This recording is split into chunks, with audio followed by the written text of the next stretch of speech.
Now. All right, we are live. Good thing Coach West got that in right before that went off. Oh, I didn't do the intro. No, fuck it. Do I need to do the intro? It always gets me amped up. All right. Well, it's going to have Brad's name on it. But That's okay. all right.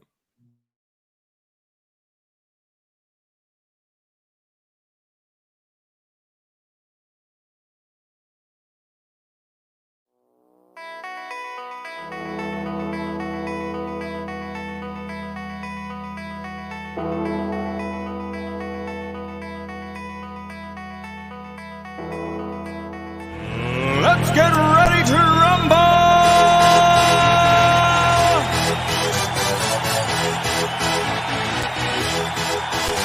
If you smell what the rock is, Bryant for the win! Bang! Y'all ready for this? I worked really hard on that. I noticed you don't have any LeBron last second shots in there. Because there is none. He always passes it. Well, he did have the one shot heard around the world that'll give him credit for against the Magic, I guess. Yeah. Oh, I had to do Kobe Bryant. You know what's funny? You ever heard the Kobe Bryant song by Lil Wayne? No. He sang a song way back after they won against the Orlando Magic. Mm-hmm. It's about Kobe Bryant. Hmm. And in it, he goes, "Don't worry, LeBron, get him next year." And I wanted to put that snippet in there, but I was like, I don't need Lil Wayne coming after me if I take that little snippet. No, Lil Wayne's a good dude. He'd probably let you have a snippet. So I'm a slap dick, and we started the show without the intro, and then had to go back to the intro. They're gonna see 3 seconds, and then it's, do we do the intro? And then I like the intro, and then the intro. Yeah, the video will always be there forever. The audio, I can cut that out. Oh, okay. But the video will be there forever. All right. Welcome back to the worst podcast on television, the Coach Steve Show. If Coach Brown from Independence didn't have the slap dick title for his podcast, I would name it that. But dang it, we gotta try and get that from him. Oh, he has a whiskey and cigar. We're never getting that name from him. That's true. Yeah, never. And you want to talk about somebody suing you? I don't want him coming after me. He'd come after you with his pit bull and his caddy. Oh, he's got like 3 pit bulls now. Yeah. Oh, have you? We're off topic. This is a rabbit hole. Have you read his book though? No. Is it pretty good? Yeah, it actually it does show you like how he is the way he is. Mm-hmm. Now he wrote it, of course, but like it tells you like they went to a store and someone came in at gunpoint and shot his best friend in the head and splattered on him. Like that's what he dealt with. I'll be honest. Like growing, like people want to chastise him, but I don't think anybody really can imagine where he came from. You know what I mean? It was in that transition period of Compton, and yeah, I'm sure he's seen a lot of stuff, and that makes you very callous as an individual. Yeah, he goes in depth on it. It's not a long book either, so it's just perfect. Yeah. So it's good. I got it right when he released it because it was cheaper. Right when he released it, it was cheap. Yeah. Now it's like $30 or something. It's oh my gosh. Who does he think? Ed Ogeron? I think if you buy it from him, it's more expensive because he signs it. Oh, okay. If you get it on Amazon, I think it's cheaper. Okay. But like he'll personally sign and write a message on each one that he sells. Oh, that's nice. Well, and the cost, the reason why it's like $25 or $30 is because of the shipping. But that's built in. So like when you get it from him, if it's 25, it's 25. It's not 28, it's 25. Gotcha. So that's not too bad. I mean, they're gonna nail you somewhere. I'd rather have it be up front than on the back end of the shipping cost. Right. Yeah, I'll remember that when I write my book. There you go. Diary of Steve. The what? In my excursion into high school football. No, it's titled "So You Want to Be a Coach." I'm just going to go because there's no stuff out there telling younger coaches what's actually going to happen to you when you go to coaching. Well, I would say that's the way with anything, though. Like that's the same way it is with like teaching.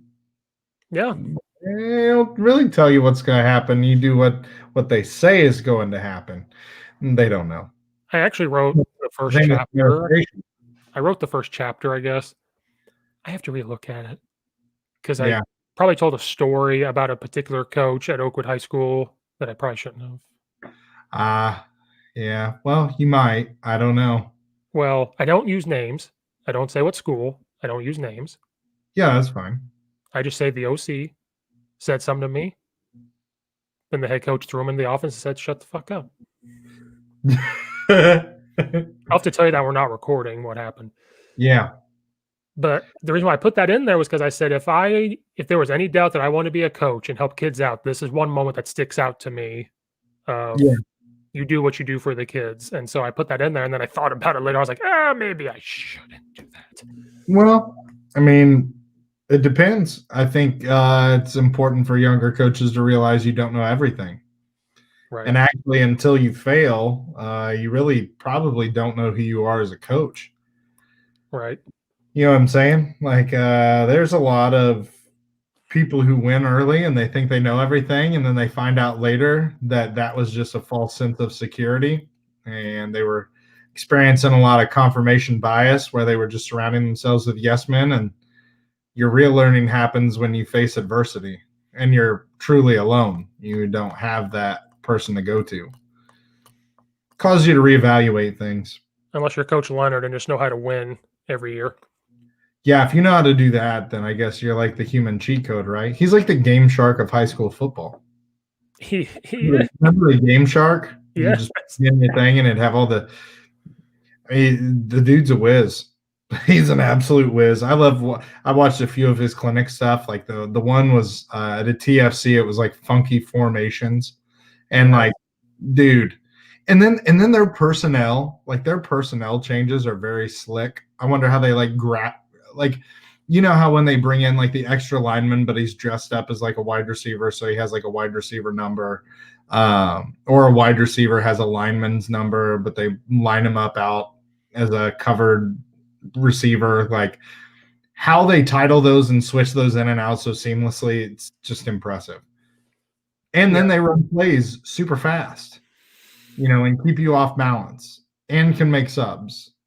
Yeah, like I was talking to the coach yesterday. I don't know if they do like the speed training stuff, but they put their kids in tough situations. Like the drop of a hat, they have to go do this tough thing. Like, hey, we have a minute to score.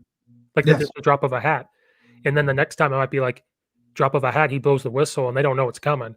And they go out there and say, okay, defense, you have to stop them. Because I know the D coordinator, because he coached at Charleston too. I know him. And they'll just do that. And so when you watch them in a game, it's so simple to them because like we do this every day. Well, I was just so here we are like gloating about all the podcasts. So I did like a podcast with a guy that I know. He's trying to do like a positivity thing, and exposing your kids to controlled stresses allows them to be able to adapt, right? Mm-hmm. So if they're constantly being challenged at practice in game-like scenarios, then the game-like scenarios are not stressful on the brain and they just react rather than sitting there thinking about it. Right. All right. That's a good rabbit hole. Yeah. But if we get you and Brad's podcast on, we can do whatever rabbit hole. Honestly, that would be a good me and Brad part because, intent on how you do things. You can have a receiver drill and anybody can half-ass a receiver drill. But if you have the intent of game-like speed and game-like intensity, then it's not a receiver drill. It's replicating in a game, and now it means more. And so, and that creates myelin, which then creates better, stronger neural pathways and all that. Wow, what a rabbit hole we just went down. But the talent code, if anybody wants to read that, that's about intensive practice and this what intensive practice. Yeah, I feel like I created a neural pathway just then. It's working right now. Yeah. Yes. All right. People that are watching or watch this later, Brad is not with us. He's the ghost. They had an apple emergency. Yeah, an applesauce emergency or hot sauce. I don't know which one it was today. He's no longer hot sauce. He ghosted us. He is applesauce again. Oh, yeah. If he came on today, it would have been sizzling sauce or that Louisiana sauce. Yep. So it's on a step system. He's back to applesauce. So, Brad, if you watch this or listen to this later, you are now Mr. Applesauce. You lost the coach title. It's Mr. Applesauce now. Yeah. Demotion. Don't take it out of your pay. Yeah, no more pay for Brad this week. No stipend. There's no stipend. I don't know. We got demonetized. And lost half our listeners. Lost half our listeners. We're down to 2.5 people. Oh boy. All right. So first one, we were going to come in hot. We were going to come in hot, but we actually came in a rabbit hole instead of coming in hot. Okay. But it's okay. We can make up for it. You know what? Sometimes a mole hole, if you pour gasoline down it to get the mole out, that can be an explosion. So we're coming in. So it's not a rabbit hole, it's a mole hole. Yeah, it's all in the context of. Yep, there goes one of our listeners. They're done. They saw Jim Harbaugh's name and they were done. Yeah. All right. So first one was Jim Harbaugh. I don't have the exact quote, but I saw he signed a new contract. I think it was 4 or 5 years or something like that. Base salary of $4 million. I don't know if that's $4 million a year, if that's total. But his incentive is, if he does these incentives, it will go back up to $8 million. So I think it's $4 million a year because he was getting almost $8 million a year. So when his incentives, it will go back up to $8. What's funny is that a slap in the face to Jim Harbaugh of like, you don't deserve this money? Or was it Jim Harbaugh actually says this? Like maybe he says, hey, I haven't done what I was supposed to do. I don't deserve this. Or was it because he couldn't get another job out there? So he took it. So do you want to know his contract? Do you want me to read part of it? Sure, because I just saw the title of it when it was reported. Okay. This is from the Detroit Free Press. And according to the documents they obtained, Harbaugh will earn $4 million in total base salary during the first year of his new deal, which is about half of what he earned last season. And then his base salary for each year of the deal, which could take him through 2025, $605,000. Wow. While additional compensation starts at $3,395,000 in the first year, combining for $4 million total. That escalates to as much as $3.8 million in the final year. So basically, $605,000 with $3,395,000 of incentives. The year one will be $4 million, but then after that, it's very incentive based. And is 2.5 million of that beating Ohio State? Like if you beat Ohio State, we'll give you 2.5 million. I would say that's $1 million of it. How could it not be? You know what I mean? Because has he done it? No. So has he beaten this thing? I don't think he has. No. Because they brought him in there for that job. I mean, and we've talked about this before. Like that's your one. You got one job. 1-9, and that one better be Ohio State, and you're safe. And he might get it if we'll get to it in a little bit. He might get it if Urban Meyer takes the whole Ohio State crew with him. Yeah. That's another thing is Ryan Day's kind of sitting there with a good staff. But yeah, my whole thing with that is like you give them all these incentives for success, and yeah, that incentivizes you as a person, and that sounds great to anybody where it's like, oh yeah, it's incentives, and if he wins a bunch of games or if he works really hard, but then that's kind of discounting what he's done, right? So what was he not trying for his $8 million contract? Mm-hmm. We act like he was just going through the motions for $8 million. No, he was trying to win, because all of us as coaches, we don't sit here and say like, oh, our high school stipend, well, I'll try harder if you give me an extra $500 or whatever it is. You know what I mean? Like, we all try and win every game, no matter what we're getting paid. And even volunteering, if you're a coach and you're volunteering, you want your kids to have success. Mm-hmm. So to sit here and slap a monetary value and be like, oh, well, we're going to give him these incentives, is almost like, well, then what was he doing before? And how do you coach harder? Like, I don't get that. Is that, oh, we're just going to add more stress onto a staff to where they're staying over at night and their home lives just absolutely suck because they never see their wives, because they're constantly at work, because they're trying to get that win? Or is, I like incentives because obviously in theory it works, but with coaching, we all coach to win. It isn't like he's been coaching to lose over the last few years and now he needs an incentive to win. Or is, I'm going to go deeper into this, is the system broken because do they just overpay coaches right away because of their name? Or should it be right when they get hired, hey, we're going to give you a 3-year contract. Not saying that he's going to get fired after 3 years. Right. You need more than 3 years if you're a new coach, I think. Absolutely. Because even, I know Nick Saban won, but if you look when he first got there, he had to build that up, and it's only about 3 years, 4 years.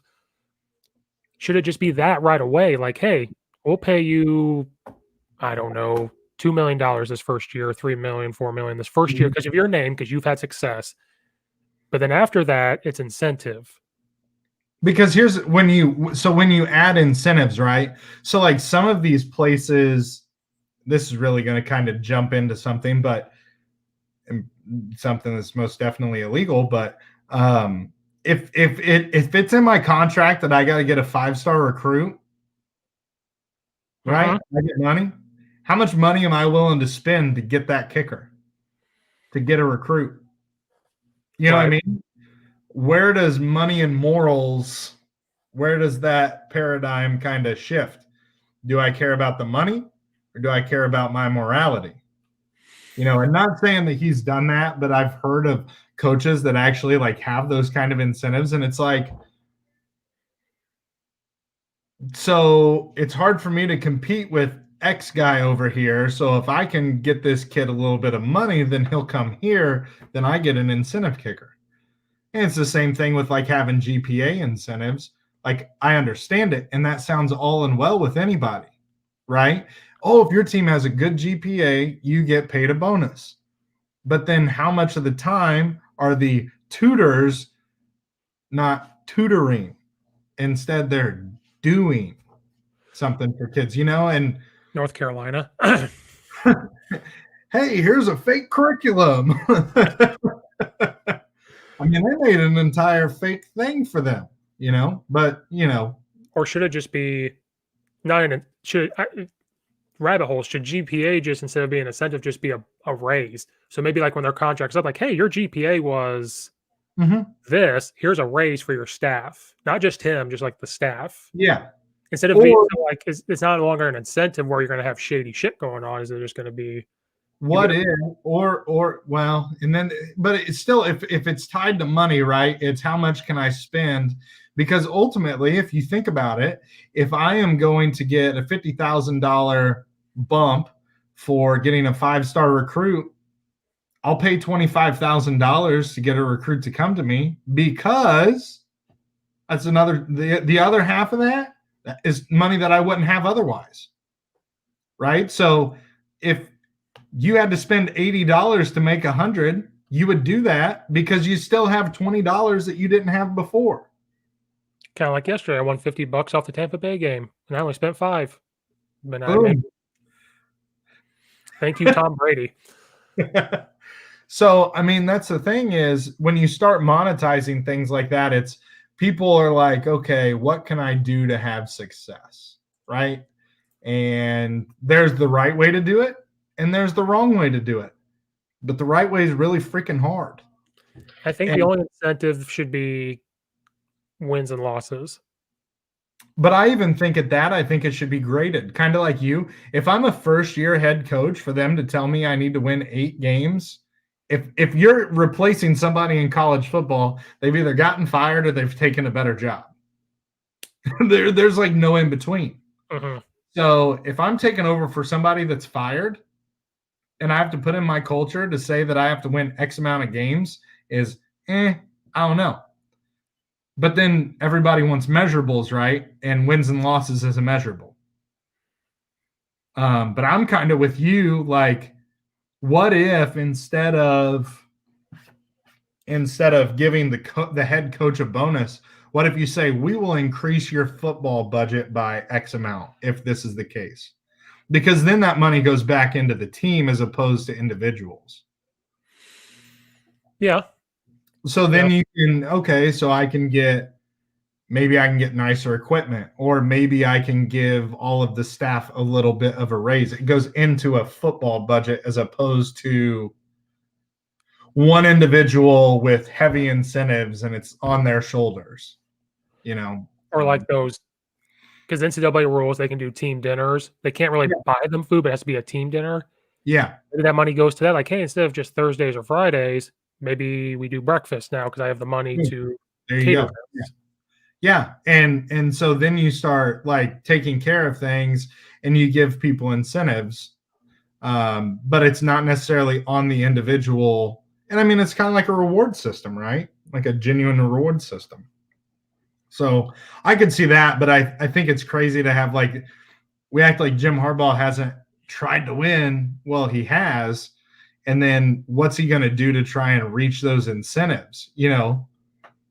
Not saying that he's going to go do something. Right. But we probably think of some coaches, Kevin Steele, who might do that. When you put pressure on somebody to win, and ultimately there's probably a cap, right? There's a cap on effort. There's a cap on what are you going to do to raise that cap up so you can meet an incentive?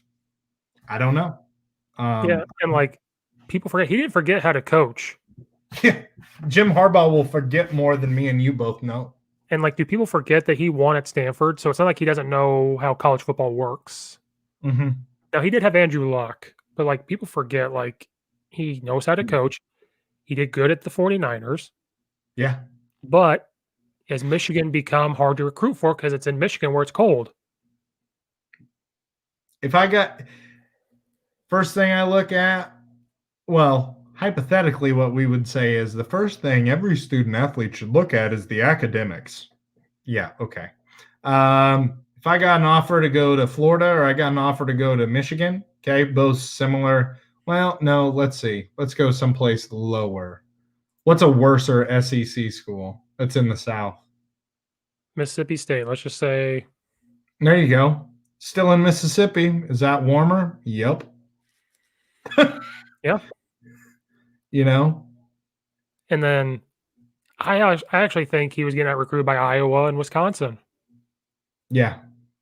Iowa's got a little pipeline up in the northern part of the state for offensive linemen, and I'm hoping Coach Belima can get that kind of kicked out of here. Hopefully. Well, let's not go on the Illinois football kick, but let's kind of go there. Like, I'm hoping that he can kind of shore up our state a little bit when it comes to recruiting. I'm not saying he's going to get every recruit because there are going to be kids that leave because they get better opportunities, but hopefully he can create Illinois to be an opportunity. He just has to show his face. Like, if they're trying, that's all that matters. Yeah. Like, today, they just offered a Rochester kid today a scholarship.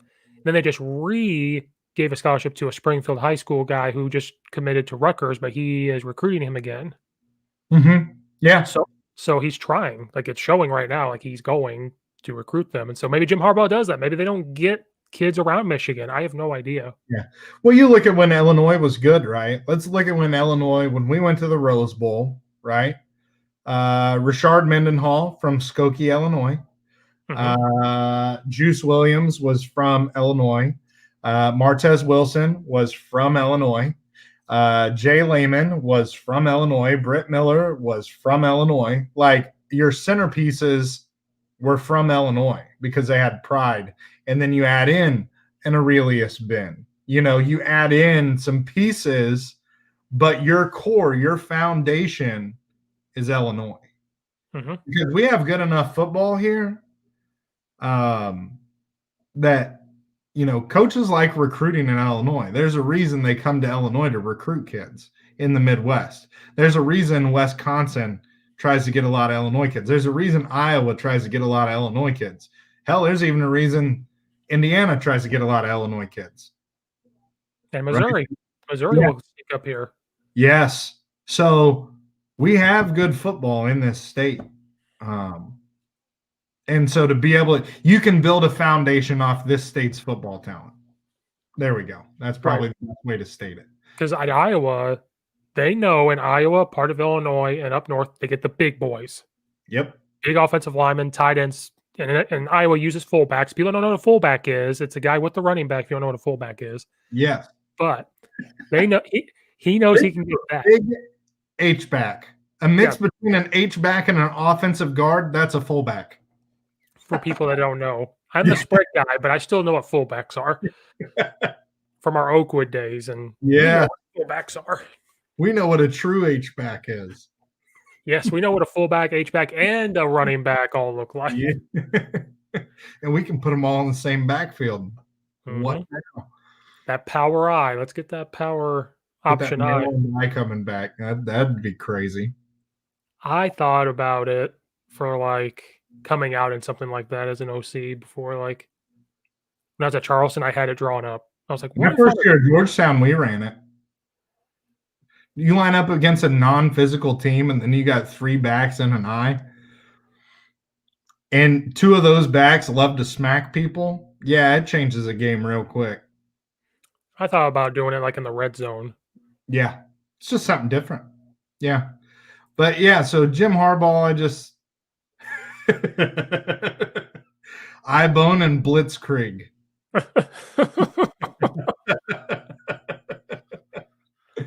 Oh, God.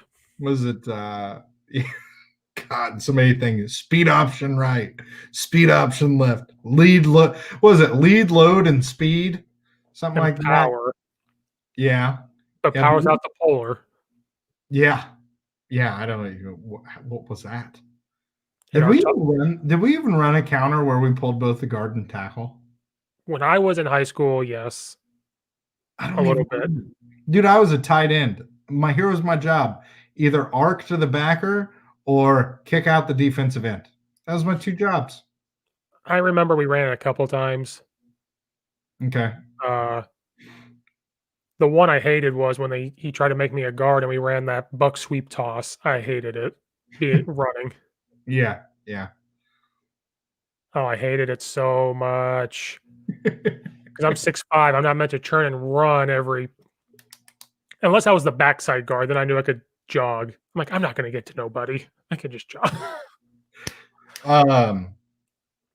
Yeah, no, oh, the stuff we used to do. The places you will go. Yeah, so no, I think just to close it up with old Jim,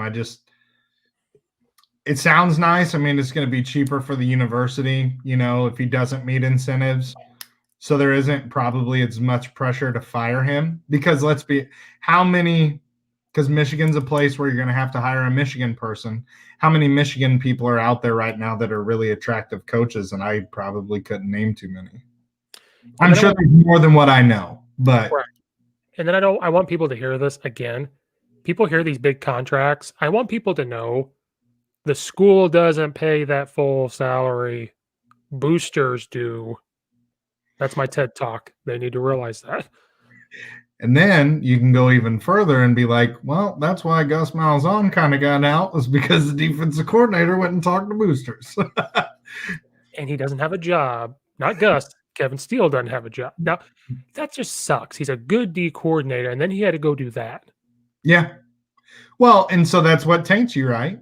So, I mean, let's look at Hugh Freeze. Yeah. Good coach.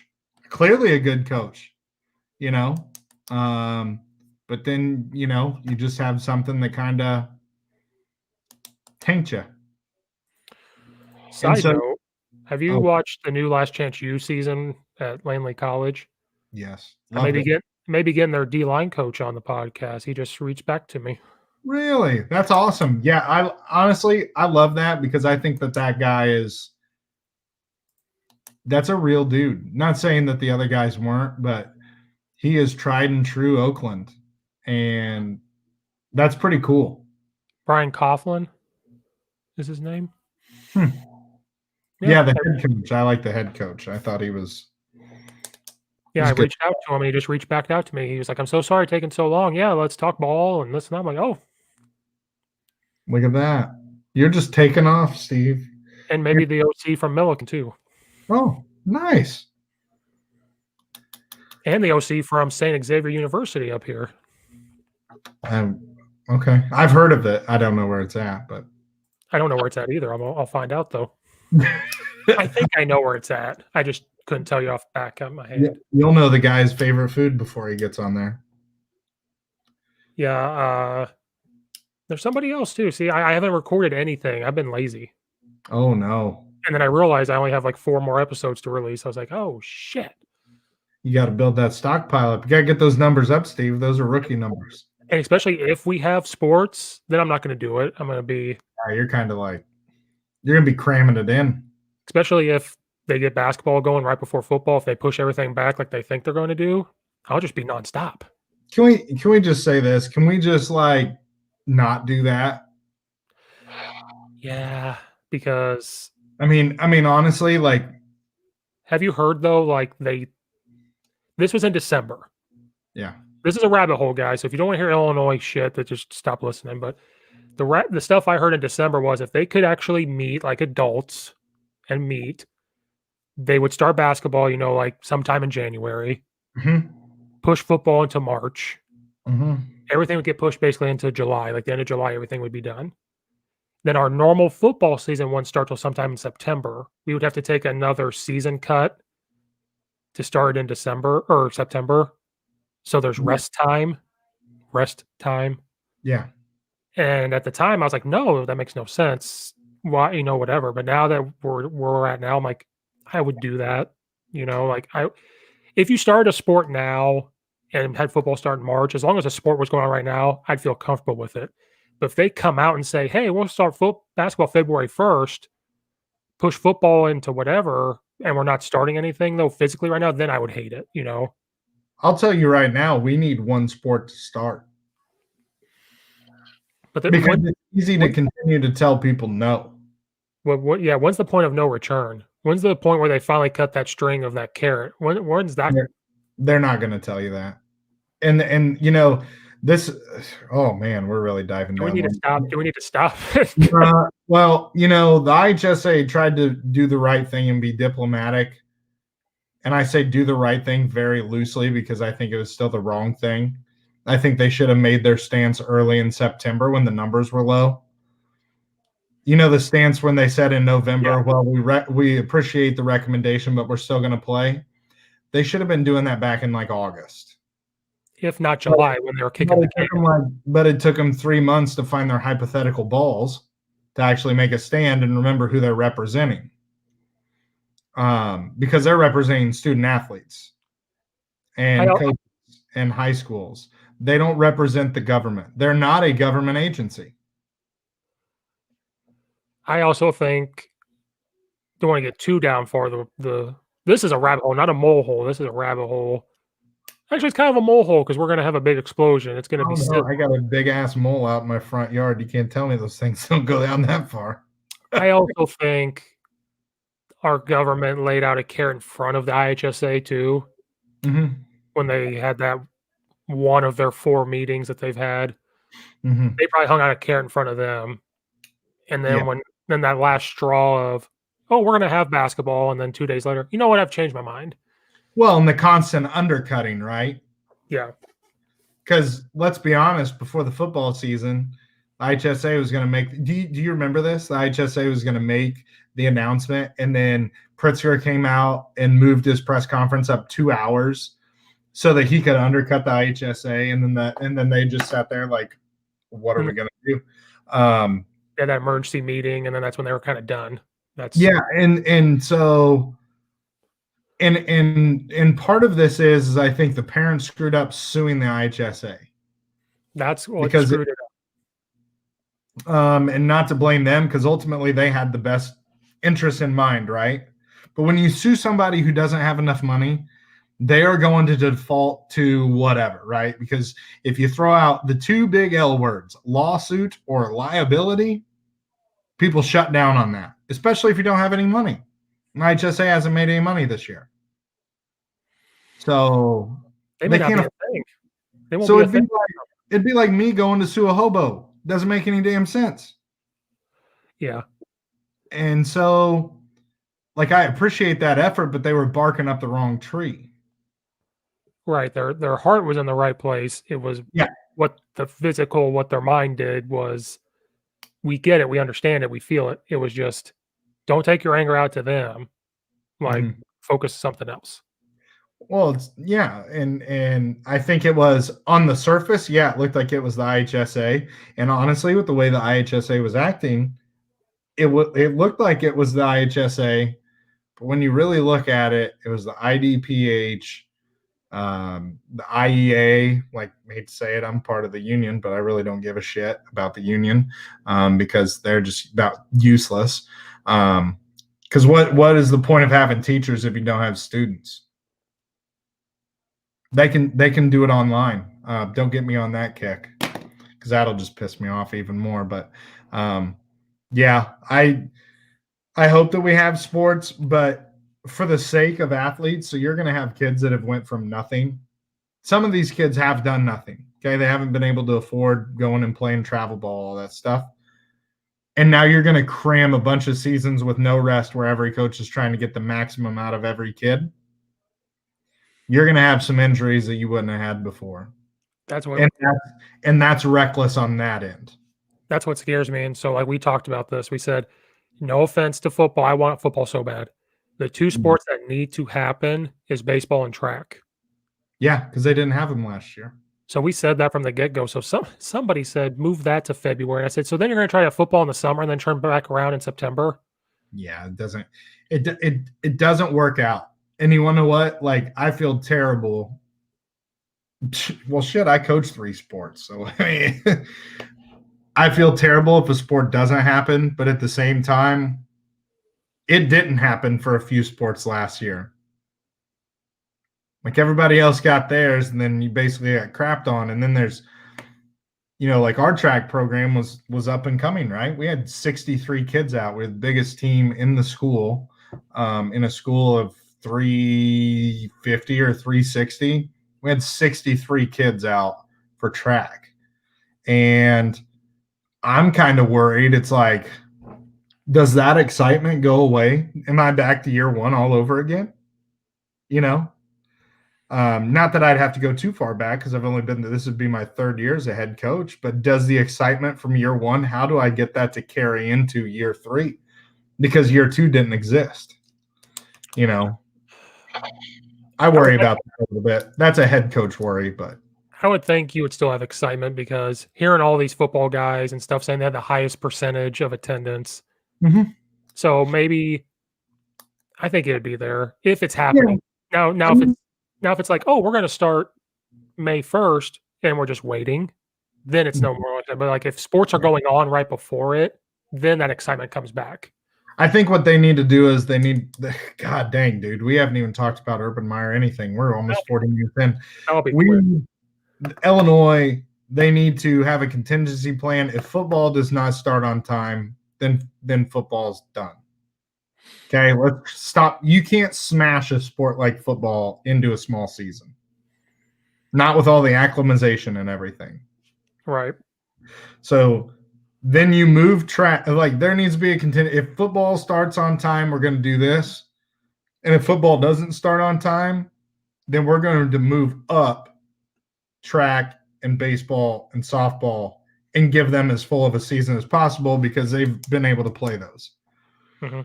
But then does JB and the IDPH come in and label those sports as high risk, like you did basketball, when the NFHS says it's a medium risk sport, and screw everybody all over again?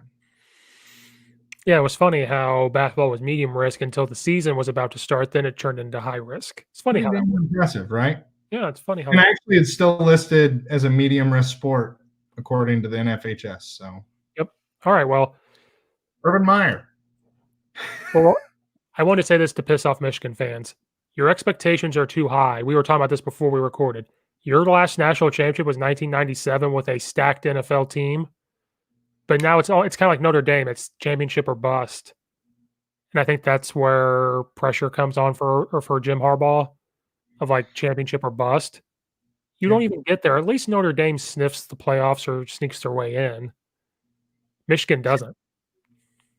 Yeah, they don't even get a chance to lay the turd. They just they're still on the front porch. They go to the Capital One Bowl and get shit on it by Alabama. That's what happens. Yeah. So, Michigan, I think it should be the expected, but every fan, like, with us with Illinois, it's like, oh man, wouldn't it be nice? Because it's the wouldn't be nice thing, right? I think realistically, I think Bama with who he's got coming back, I think he'll be okay. Yeah, and he's got a good some of the staff we don't know about, but the ones I do know, he's got a decent staff coming in. Yeah, he's got and so, but it's like, okay, well, we can be happy with 6 games, right, Steve? We go 500, make it to a bowl game, that'd be happy. But what if we can win 8 games? And then that's what happens. And then it all blows up from there. You know what I'm saying? If he does that 3 years in a row, he'll have a statue in front of Memorial Stadium, like. And then the whole conversation goes, well, what if somehow we can beat Ohio State? You know what I mean? And then does that whole picture change? I think, and especially now, everybody wants to have optimism for something. So it shifts to our sports because we kind of have that right now. So yeah. I really like the OC hire he made from Appalachian State. I like that one. I think he'll be really creative. I think he'll do with what we have. And I can't wait for Flip-Flop Fridays. Yeah. I can't wait to see Luke Ford on Flip-Flop Fridays. And Hawaiian shirts. Yes. And then we all agree we have the hottest Big Ten coach's wife. Who's supposedly outspoken. So at least we'll have nice hot takes after the game. Oh, please tell me she's in the press box, like with a headset on, telling these coaches what's up. Yeah, you want to meet some of your incentives, get a pissed off wife behind them. Oh God. All right. Urban Meyer. It was reported yesterday that if he can get his staff put together of who he wants, I think he'll get the Jacksonville job. I think he doesn't want to take it unless he gets his guys. Yep. So he's going to probably go be the head coach of Jacksonville Jaguars. I don't know if I like it for a couple of reasons. One, he's going to die on the sideline from his heart thing if he can't handle Ohio State and Florida. Well, Florida, I guess, was different. His players were on drunk all the time and out with prostitutes and all that, and I would have a heart attack too, I guess. But then Ohio State, you couldn't do it. But okay, so devil's advocate here, right? Because we can't agree on everything. Is the pressure to win at Ohio State and Florida less than the pressure to win in Jacksonville? That's a good question because I thought of that though. Like, you have more pressure on you, but then it's the NFL. So like, I think because Urban Meyer puts the pressure on him too. I think that's where it comes from. Yes, because he doesn't want to feel like he's left any round in the chamber, right? He is going to go over and flip over every rock. He'll flip over 1 million to find the one rock that gives him the one little thing that might help him win. And then, so that's my thing is like, yeah, the pressure may not be great for a normal coach to go to Jacksonville, but is he going to make it? That is what I don't know. Now he's taken 2 years off? Yeah. So maybe that's good though. Yeah, and maybe he's learned how to manage that. I'm gonna miss him on the college football shows because I think he does a hell of a job. That's a college football show that I love to watch. They've got good personalities. And the playbook thing he does breaks down the plays for like people that watch it. Like, oh, I want to look at this. Like, it's fantastic. That's a dream job right there. He's got going on. Yeah. So Let me put it this way. Urban Meyer would not leave that job if he didn't think he would have success in Jacksonville. And I think it's the one thing, it's like, okay, I've been to Florida, I won there. I've been to Ohio State, I've won there. But if I can win at Jacksonville in the pros, that makes me, you know what I mean? It's a challenge that he hasn't had. Right. Florida isn't a bum. Ohio State isn't a bum. Right. And he's learned things along the way. He left Florida in a horrible situation, and he learned from that. He did not leave Ohio State in a bad spot. Dude, Ryan Day got handed a golden baby. Yeah. Golden goose egg in the ticket. Like he was like, oh. Yeah. And like a lot of people don't know about this because they don't pay much attention to the defensive line, but somehow they lured Larry Johnson from Penn State to coach their D line. They have a lot of good assistant coaches. Their wide receivers coach is going to be a future head coach. That Larry Johnson's one of the best D-line coaches in the And he won't go anywhere. Larry Johnson is very loyal, which is why I was surprised he left Penn State. I got to go see him talk at a Glacier clinic, and it totally changed my whole perspective on how you should be as a coach. Yeah, but I thought it was yelling. You know, he doesn't curse. Larry Johnson doesn't curse. If he says Santa Claus, the guys know that he's insinuating a bad word. If I say Santa Claus, everybody knows I'm upset. I'm jealous of people like that. I wish I couldn't curse. I really wish I couldn't. But I do pretty well. Oh, well, I definitely do well in the school. I don't curse in the school. And coaching, sometimes it slips out because I coach with more. I teach with my personality, but then it's like you go through a whole day and it's just, it is what it is. Well, my cursing and coaching came from the OC at the school I was at because I had to transform myself into the bad cop. Yeah. Like, when I watched your guys' Georgetown practice, I told you, I was like, I would be flipping out right now because I've transformed into that person. Yeah. Because like I think you and I had a conversation of like, for your program, there wasn't necessarily a good cop or a bad cop, but if you came in with a stern voice because you were the head coach, they knew. Yeah, it was quick. Yeah. For me, everybody else wanted to be their friend, buddy. And I was like, no, this can't happen. Like we had a kid throw a punch in a game, but still stayed in the game. Yeah, you can't do that. And so I had to be the guy that was like, no, this is horse shit. Like, and so I had to, LeBron. You know how LeBron became the villain when he went to Miami? Like he had to do that. That's what I did. I had to transform myself into that. And I hated it. I'd go home. Then you're not yourself. Then you're not yourself.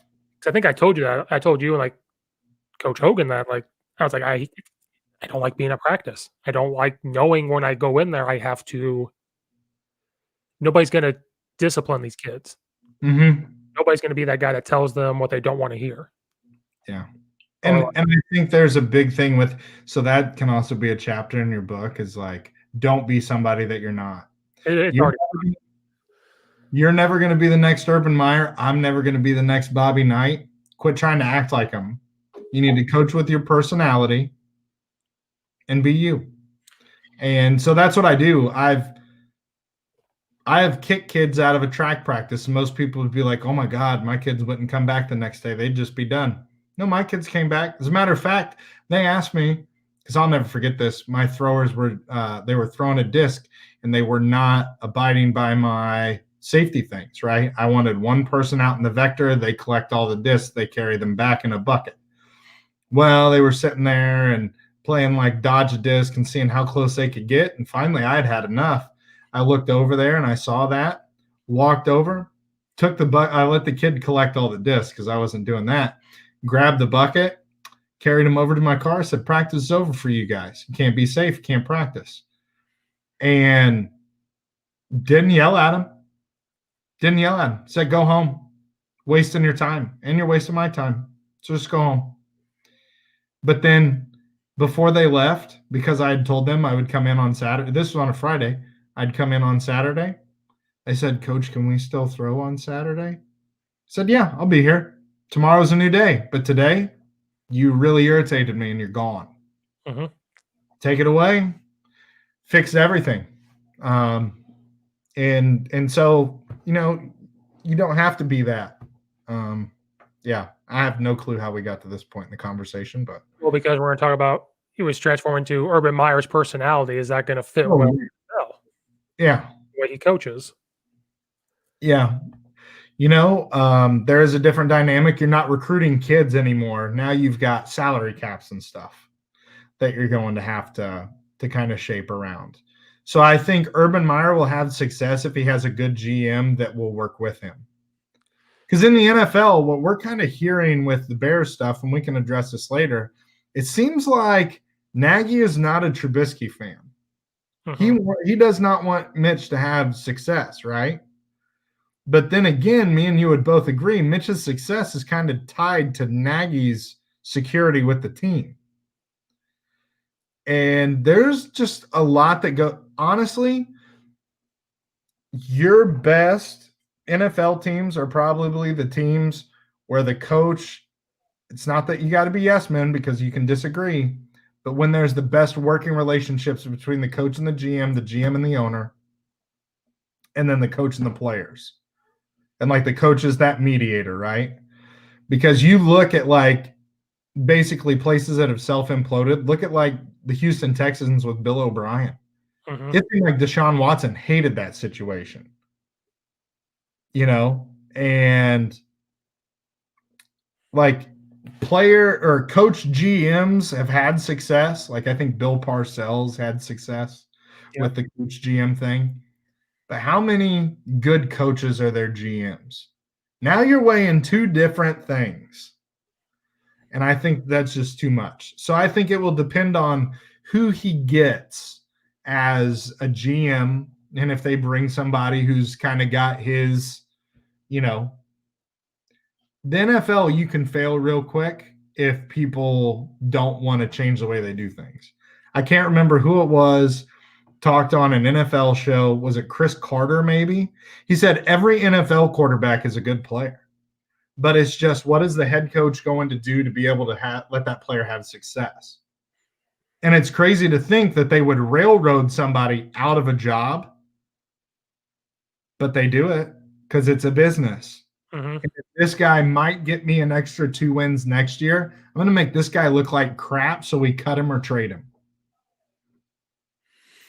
It's cutthroat, and that's what college football is going to now too. It's a meat market, cutthroat, business. Yeah. When you see it's millions now. It's not like a business where you're only making $50,000 a year. This is millions of dollars you're dealing with. Yeah. Yep. And you got to keep fans happy. Without the fans, especially that's why I don't know how the NFL is surviving this year because they've had money built up. Yeah. But like at the time, I was like, to be honest, what the players get and what the ownership gets is two totally different things. Right. Roger Goodell literally sits there, collects a paycheck. What else does he do? Because you have so many advisors. He announces the draft.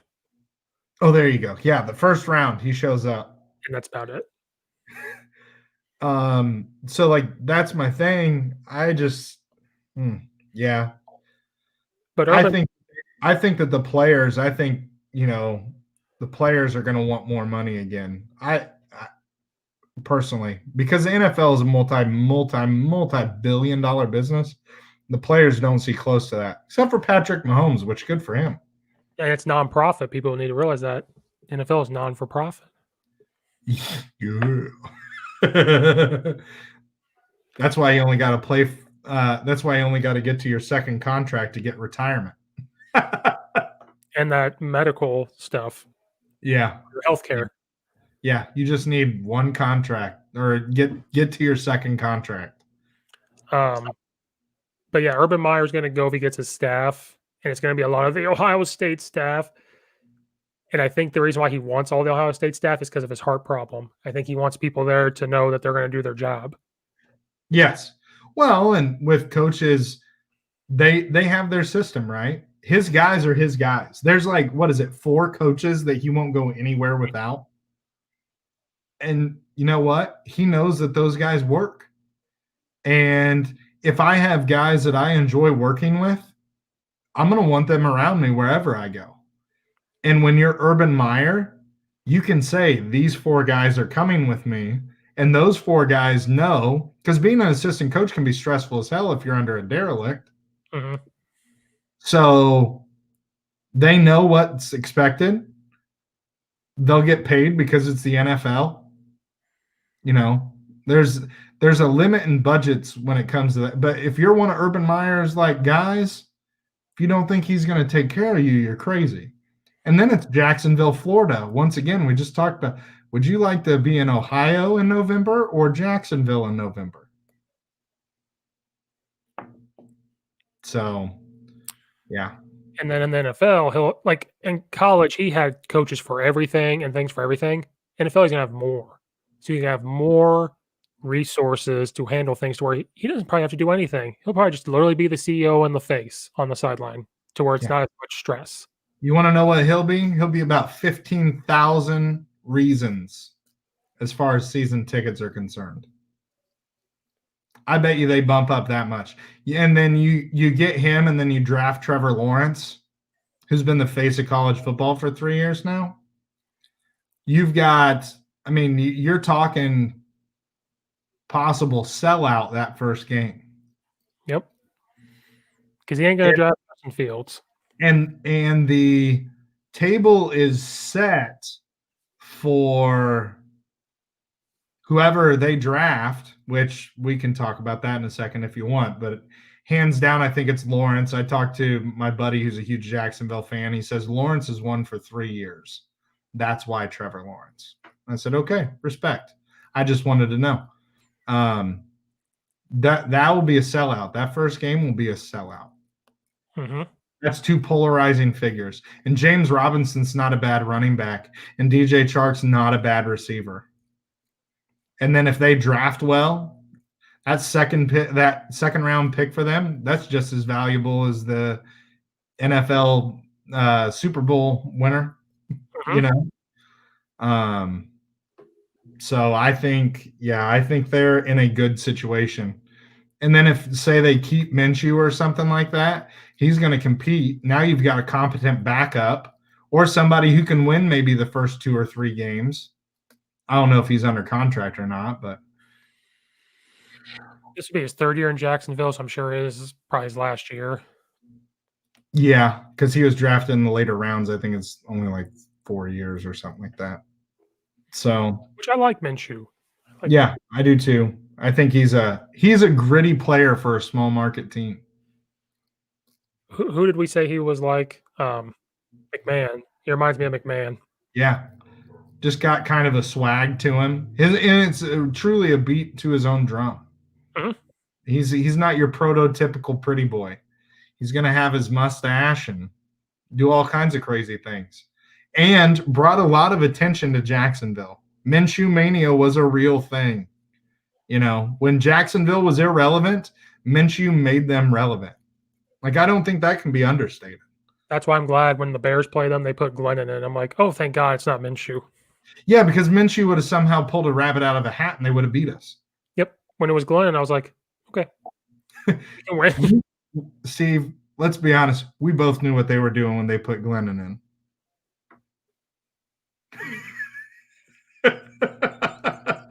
They wanted that draft pick. We've seen that story in Chicago. Yes, we have. Oh, and I love how the announcers try to justify. They're like, "Oh, Glenn's tall and this and that, and Minshew is," and I'm like, you know what? Good for you guys. I wouldn't go that far deep into justifying that. Yeah. They really sold that one. Because they were like long. They were like, oh yeah, they put him in because, well, he's tall. And he throws a better deep ball. He's more accurate on the deep ball, which, you want to know what? In practice, probably true, but Gardner Minshew is a freaking gamer. It was like Tim Tebow. Like, do you want to win or do you want to? Yeah. I mean, how many playoff games has the Broncos won since they got rid of Tebow? Oh, that's right, none. Well, Peyton Manning showed up. After Tebow? Oh, okay. Sorry. One of the greatest quarterbacks of all time came in, and you basically rode his audibles at the line to one Super Bowl. Apologies. But Tim Tebow beat the Pittsburgh Steelers in the play. Who was freaking good, mind you. Not that the Seahawks weren't, but Peyton Manning also had one of the best defenses like that we had ever, like that was Von Miller's, like crazy years. Yes. So, yeah. Well, we'll see about Urban Meyer. I hope he doesn't have a heart attack. You know what? He's a good guy. I hope he has success. And if he does, that will be the biggest feather in his cap, right? In my opinion. He's going to learn very quickly the way he talks to college players doesn't work. Well, that's what you think, but I mean, Pete Carroll. Well, I don't know how he like coaches if he's like hard nosed, but dude, Pete Carroll did all right. Yeah, I just keep going back to Nick Saban, which Nick Saban's a completely different animal because if you read the book, Making of a Coach, it talks about his whole coaching career. He's been at more colleges than I can remember. Oh, wow. Okay. He coached at Ohio State for a year. Like, people don't know that. Like, he's been assistant coach everywhere. And when he got to the NFL, and then he finally, I think he was the D coordinator for the Oilers at the time. Mm-hmm. I can't remember the linebacker's name. The way he talks to players or the way he coaches them, those guys thought he was trying to be better than them. And they almost got this linebacker book at him and went up to go fight Nick Saban during a meeting. Oh, my. And so Nick Saban was like, yeah, I'm however tall, and this 6'4" linebacker's charging at me. And then the guy writing the book was, but Nick Saban had his hands up. He was ready to go. And it was like, oh my God. And so how he talks to players, I'm not saying it says he doesn't belittle them or anything, Right. But you're dealing with 25 to 32-year-olds. You're dealing with men, not young men. You're dealing with men, and Saban's better at molding men, not dealing with men. Right. Now, maybe he could go back to the NFL and make it work now because he's older. But yeah, he would just basically sign or trade for every Alabama alum. True. Could you think? I mean, he could run a team for 3 years just off of people from Alabama. Yeah, if he knows he's got 3 years left coaching, and he's like, I'm going to go to the NFL, and he would just get all of his players. And Can you imagine, like an all Alabama team? Oh, Alabama could compete with Jacksonville right now. Can you imagine their 5 wide receiver set? Could you imagine their power eye? Oh, God. Yeah, one quarter they come on power eye, the next quarter they go spread. Then they go double wing. Jones at quarterback, they'll get him in the 6th round. Yeah. Oh, I don't know. A.J. McCarron as a backup. I'm just curious about Urban Meyer, the way he's going to handle men. Yeah. I think he could, but I go back to Nick Saban. And, how are you going to handle men? But it's kind of like with Michigan, your expectations, and then the fans need to make sure that they understand, this is Urban Meyer, and it's a great name, and he's going to sell tickets, but he's also got to learn some of the nuances of the NFL, which I'm sure he's probably exposed to some. Urban Meyer's not going to take a job where he thinks that he could possibly fail. Let's be honest. That's true. Because he's Urban Meyer. I can be a TV personality and make $500,000 a year and do a hell of a job at that. So he's going into a situation where he thinks that he can have success. That's true. I was kind of hoping he'd go to Notre Dame if Kelly left. Yeah. Dame got thrown around to go to the NFL. Not a head coach, but I think just going. Right. And so I was kind of hoping he'd go to Notre Dame. Because if he went to Notre Dame, you better look out there in 2 years. Yeah, because he would change it within probably 2 years for sure. Especially if people read that above the line book of his. It's pretty good. Okay. Yeah, there's one cool thing I like, and I'm going to describe it wrong from that book. Ohio State had this red line when they come out to the practice field. There's this red line, and that's where the players hang out, and the coaches look at them, and that's where they can tell if they're ready to practice or not, and they'll send them out. And kind of like what you did with your track kids, if they're in practice and he sees something he doesn't like, he goes, "Go stand behind the red line. You're not ready to practice. You're gonna go sit over there. You're not ready. You're not mentally ready to be here." I like that. And then he might check on him a little bit later, and he said he's done it so long, he can just tell by looking at them, like, "You're not ready. Sit here." That's So, what like, happens. you don't wanna That's be a behind cool- the red I like that. I like that because then all of a sudden everything at practice matters, right? It isn't like, oh, I'm just going to stand at the back of the receiver line in indie drills and screw off. Like Mhm. there's an intent to the practice. And people don't understand when you have intent, then we go into the talent code stuff all over again and it creates skill development and all kinds of stuff. 15 minutes of high intention is better than 3 hours of nothing. Because there's actual, like, I mean, there's a lot of science behind it. I like that. Not that I'm going to steal it, but I do like that. And I kind of do that in a way, but Yeah, I haven't read the book. I've read it, and then it's been like 2 years. So yeah. some of it's escaping me, so I'll have to reread it. Yeah, I have. There's a lot of good stuff. Okay, cool. He wrote it while he was at Ohio State, so I was like, I don't know if I want to read this. Mm-hmm. And Urban Meyer's done some shady things, but it's still good. Like, it's still, Yeah. and it talks about how he changed from Florida to Ohio State, how he changed, and Well, yeah, because you learn from your experiences. until his D-line coach, whatever that was, that shady shit. Oh, yeah. I can't even remember now, but I've slept since then. Something, Oh, yeah, that whole thing. and he knew about it. Well, she said he knew about it. Did it ever come out that he did? So an hour and 6 minutes later, Yeah, Bama and Ohio State leads right in. I mean, this will be quick, I think. We still don't know what's wrong with Justin Fields. I've never found anything. So that's a bit shady, in my opinion. I figured that we would have seen a bulletin thing of like, oh, this is what happened. Because everybody knows Justin Fields went in at halftime, no x-ray, and they gave him a shot and said, here you go. 2 shots. He said it was 2 shots. 2 injections. As a parent, would you be pissed off about that? If I was a parent, yeah. Hold on. Just reading. And I keep forgetting, Justin Fields originally was at Georgia. Say what? Justin Fields was actually at Georgia. He was recruited by Georgia. Yeah, he was under Fromm. Yeah, I kept forgetting about that. So I was talking to somebody, and he transferred to Ohio State.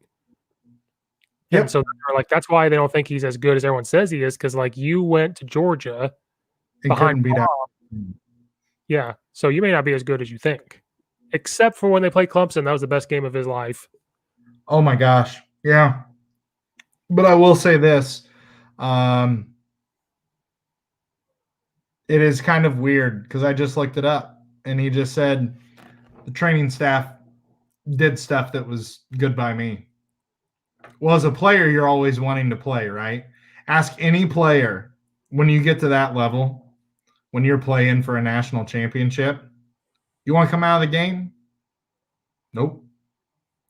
Wasn't there an NFL player that like severely broke his thumb and he just had him cut the thumb off? Did that happen in like the Super Bowl? I don't remember. I can't remember if that was a true story or not. Because they said, oh, you can't play with this. He said, what if I cut it off? And they said, oh, yeah, you can play. I don't remember. Is that before my time? Possibly. Ronnie Lott. All the proof that you need to know is that he once amputated his pinky because he wanted to avoid missing games. Oh. There you go. So, yeah. So when you get to that level, everybody wants to compete, right? Everybody wants to win. And when you're a professional athlete, wins mean job security. Or if you're Justin Fields, for example, beating Clemson in the college football playoff means millions of dollars to me because that's draft spots. Mm-hmm. So I got to go out. And, you know, I think it's weird. Like, I don't like how they don't have to put out their injury report, but you're telling me that he could barely sit on an exercise bike. So, because when you get in a game, you got all this adrenaline, so you're not thinking about it. Your mind goes elsewhere. But then every shot that they showed with him on the sidelines, he could hardly move. That's why he kept walking up and down the sideline, because he's like, if I sit down, I'm not getting back up. Yeah. And you're going to let him go play a football game? Yeah. Everybody wants to talk about how dangerous a spear is, which is dangerous. Don't get me wrong. But they're not going to talk about the Ohio State guys not telling Fields what was wrong and then just giving him 2 injections. But like we said before we recorded, it could be if they go out when he goes out and plays Bama, are they then going to report and say, oh, he's so tough because he had this wrong with him and he played a game and a half? Yes. Well, so that can spin 2 ways, right? Somehow, some way, Ice Cube's chance in hell they beat Alabama. He beat Alabama and he was screwed up. Or with no ribs. We lost, and he's the reason we lost because he was hurt. So it's either way, right? Or are they trying to help his draft stock too? Like, look how tough he is because of this injury later on. I think there's a fine line between toughness and stupidity, and there's a reason Drew Brees didn't play. Now, Drew Brees is not like 20, 21, 22 years old, but at the same time, I think it was probably similar-ish. Like, it did not look good. It just didn't look good. No, and I think Alabama is going to test it. I think they're going to try to make him run. I think that's what they're going to do. Well, Alabama, they truly play to the whistle, sometimes past the whistle, but never stop before the whistle. So I bet you early on, they'll test him out, and they're going to get to him. Now, I'm sure, judging off that Clemson game, I'm sure Ryan Day is going to have a game plan, to make sure that doesn't happen and try and get Alabama playing sideline to sideline so they just can't tee off on his quarterback. But just because you don't have pain in something doesn't mean you don't have doesn't mean you have functionality in it. It just means you don't feel it. And that's a dangerous game. Yeah, they give him that stuff and he can't feel his right hip and he gets hit and he doesn't feel it. And then after the game, he can't move. Yeah.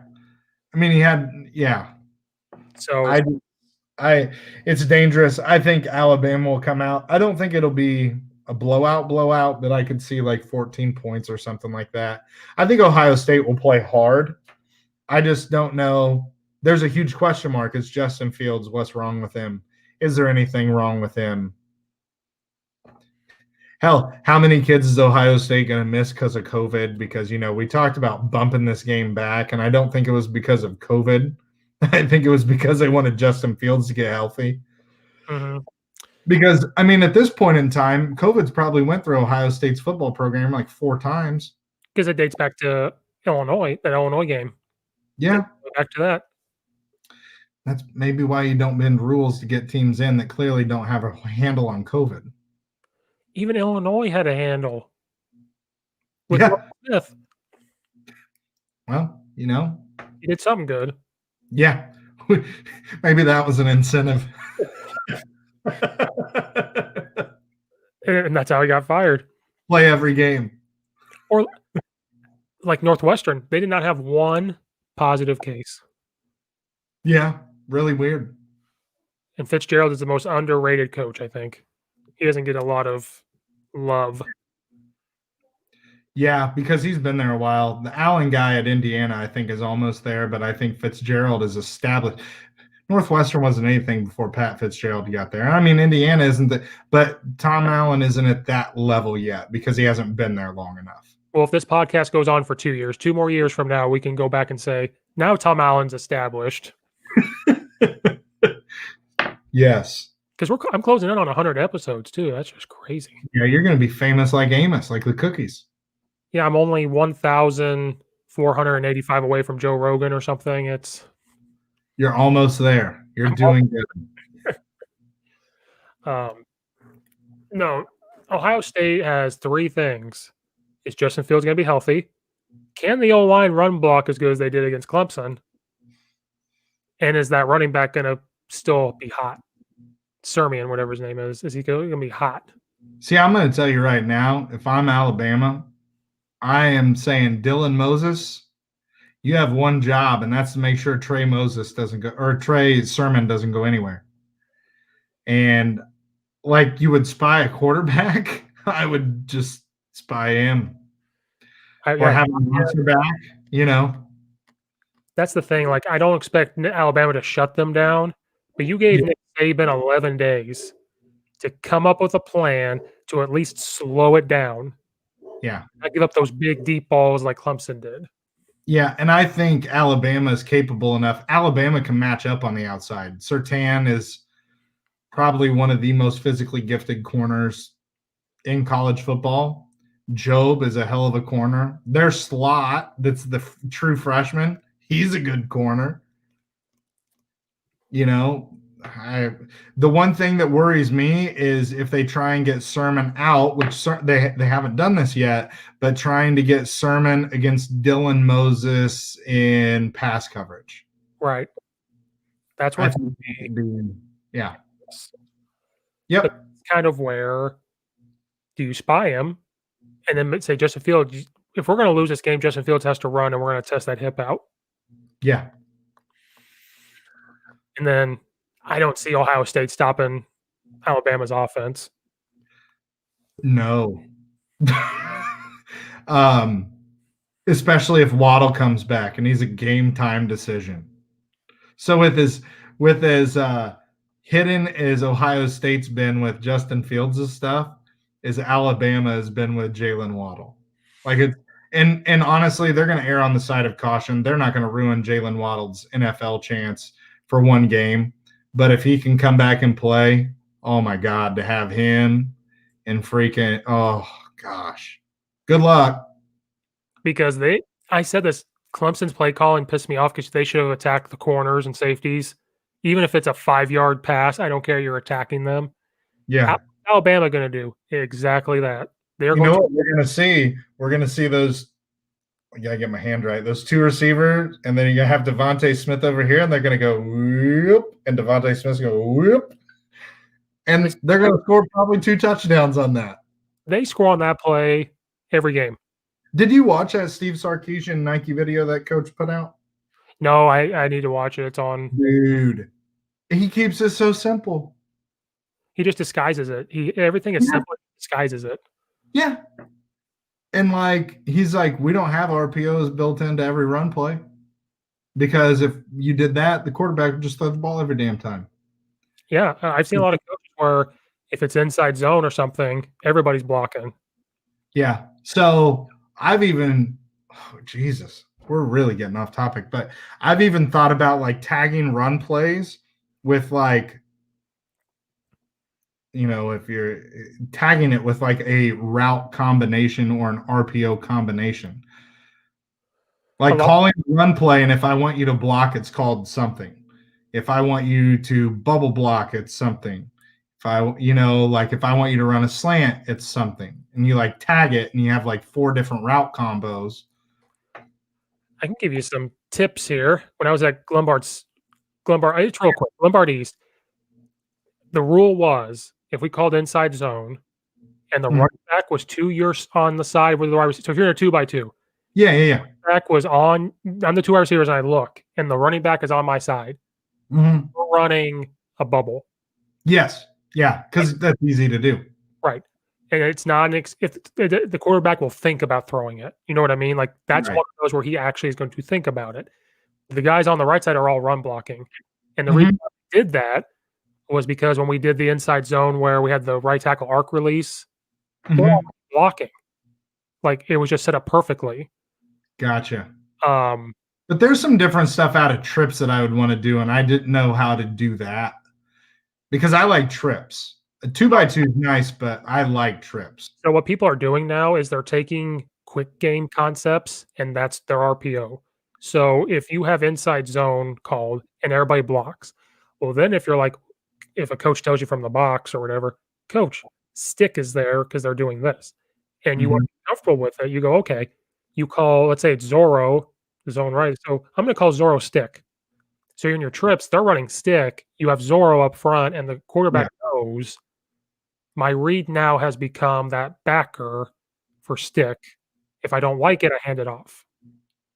See, I think I am going to get to the one-word system. I like the one-word system, but we don't do that right now. But that's something in my later days of being a coach I would like to implement.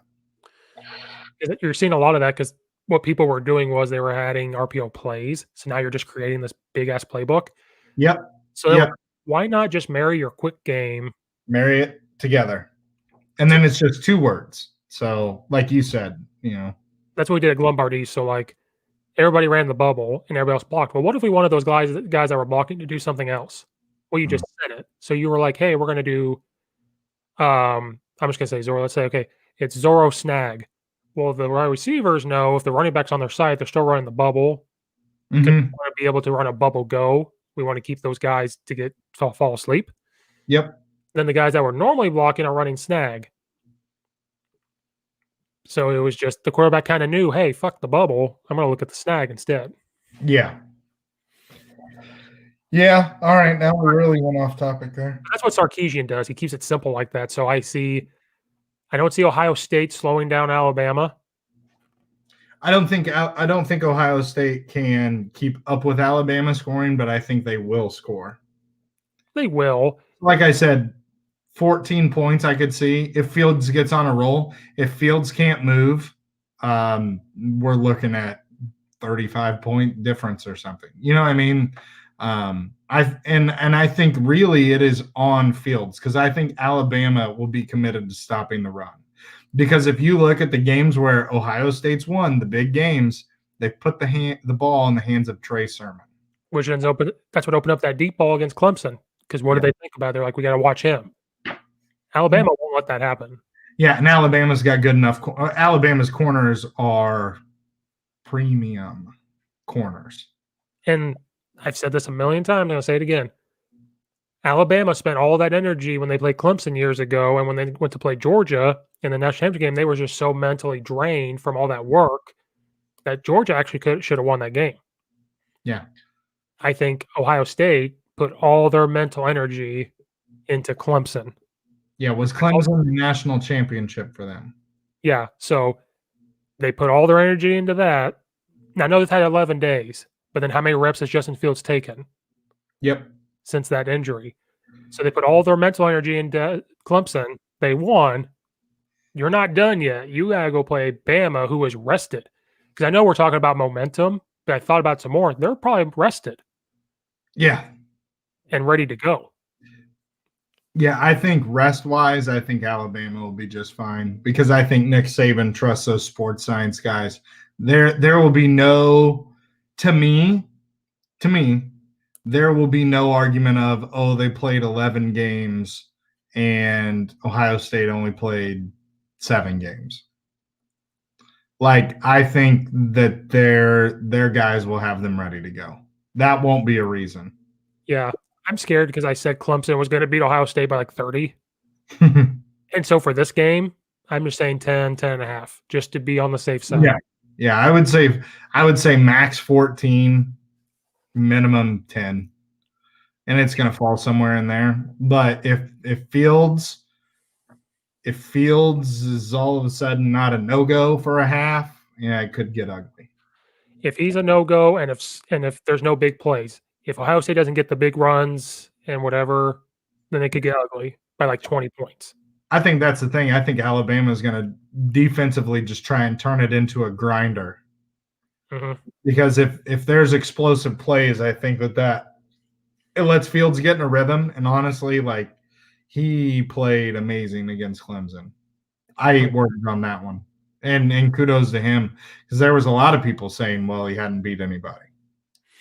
Oh no, we ate our words. I have to give him credit, and we all give credit to Illinois because we're Illinois fans. We can say, like, you know what? Yeah, you played well. Yeah, you played lights out, dude. Good job. Yeah, I still hate Ohio State, but you played really well. I hate you, and I want you to lose, but congrats. or like Christmas Vacation.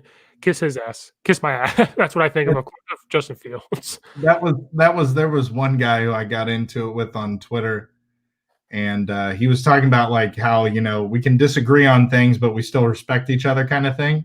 And so I posted on his thing. I said, yeah, just like we disagree with, a spear and its intention, but I agree with you, and I follow him for basically all of his COVID knowledge. Like he's very good at like breaking down charts and statistics and stuff like that when it comes to COVID. I was like, I agree with you basically on everything else, but I just thought it was bullcrap. They kicked that kid out of the game. It's like spearing is a rule. Spearing is a rule. Targeting is a rule. So, but it's, how is the rule enforced? But let's not get into that, because then that takes us away from Illinois basketball, which is who's hot. Yeah. Like, I missed some of the last game because I saw the score at halftime because we were doing something. I missed, and then somebody said, "Watch it now," and I got an Amazon tablet for Christmas, so I flip it open and I get on there. I'm like, "Oh goodness!" 50 to 1. Steve, we held them to 8% shooting in the second half. Like, 8%. I love it. And then can we just, Brad, I know you're not here, you're a ghost, but Brad pointed goes, did you guys see that he called out that everybody smacked the floor at one time? Yeah. It was like the Hawaii dance thing that they do before the game. I was like, yeah. I was like, oh, that gives you chills. That's Duke from back in the day when they all smacked the floor. And then I didn't realize this, but I didn't know that Collins was from Duke.